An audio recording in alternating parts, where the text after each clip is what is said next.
নমস্কার বন্ধুরা, তো বর্ষাকালে তো দেখো শাপলা নিয়ে হাজির হয়ে গেছে একদম রান্নাঘরে। তো আজকে শাপলার একদম চট জলদি একটা রেসিপি বানিয়ে দেখাবো। তো শাপলা ফুলগুলো দেখো, এগুলো একটু হালকা রেড কালার শাপলা। এগুলো আমি আগে একটু ছাড়িয়ে নেব ভালো করে। তো হাত দিয়েই ছাড়িয়ে নিয়েছি, হাত দিয়ে যেমন খুশিভাবে ছাড়ানো যায়। তো চলো এরপর আমি এটাকে বানিয়ে ফেলি। তো কড়াই দিলাম অল্প একটু সর্ষের তেল, আমি ফোড়ন হিসাবে দিলাম গোটা জিরে দিয়ে দিচ্ছি। এরপর দিয়ে দেব একটা গোটা শুকনো লঙ্কা, কারণ শাপলাটা যখন রান্না করব একটুখানি হয়ে যাবে, সেই জন্য আমি এতে বেশি মশলা ব্যবহার করছি না। দিয়ে দিলাম একটা বড় সাইজের পেঁয়াজ, দিয়ে পেঁয়াজটা আমি ভালো করে সব মশলার সঙ্গে ভেজে নেব। আগে পেঁয়াজটা ভালোভাবে ব্রাউন হয়ে গেলে এরপর শাপলাগুলো আমি দিয়ে দেব।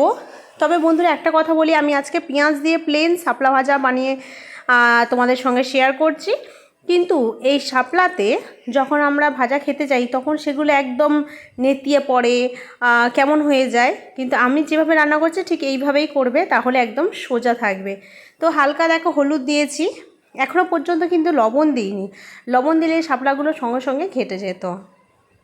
তো আমি হলুদ দেওয়ার পর নেড়ে ছেড়ে আরও একটু কমিয়ে নেব। এরপর লবণ দিচ্ছি, দেখো যে পরিমাণ মতো অল্প করে লবণ দিলাম, কারণ বেশি লবণ হলে শাপলার টেস্টটা ভালো লাগবে না। লবণ দিয়ে ভালো করে নাড়াচাড়া করে নিচ্ছি। এরপর আমি এতে একটু জল দিয়ে দেব।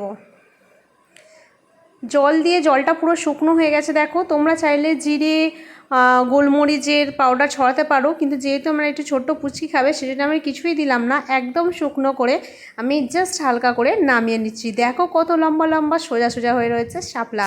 তো এই ছিল আমার আজকের শাপলা ভাজা রেসিপির ভিডিও। বর্ষাকালে এই ফার্স্ট টাইম করলাম, তাই তোমাদের সঙ্গে শেয়ার করলাম। গরম ভাতে যেটা খেতে অসাধারণ লেগেছিল, একটা নতুন সবজি। তো তোমরা প্লিজ চটপট বানিয়ে ফেলো, শাপলা এখন সব জায়গায় পাওয়া যায়। তো বন্ধুরা এই ছিল আমার আজকের ভিডিও ভালো লাগলে প্লিজ একটা লাইক দিয়ে চ্যানেলটা সাবস্ক্রাইব করে আমার পাশে থাকবে। তো চলো বন্ধুরা, টাটা, আবার দেখা হচ্ছে অন্য কোনো রেসিপি অন্য ভিডিওতে। আর শাপলা তোমরা কোন রেসিপি খেয়েছো অবশ্যই আমাকে কমেন্ট বক্সে জানাবে কিন্তু। ভালো থাকবে।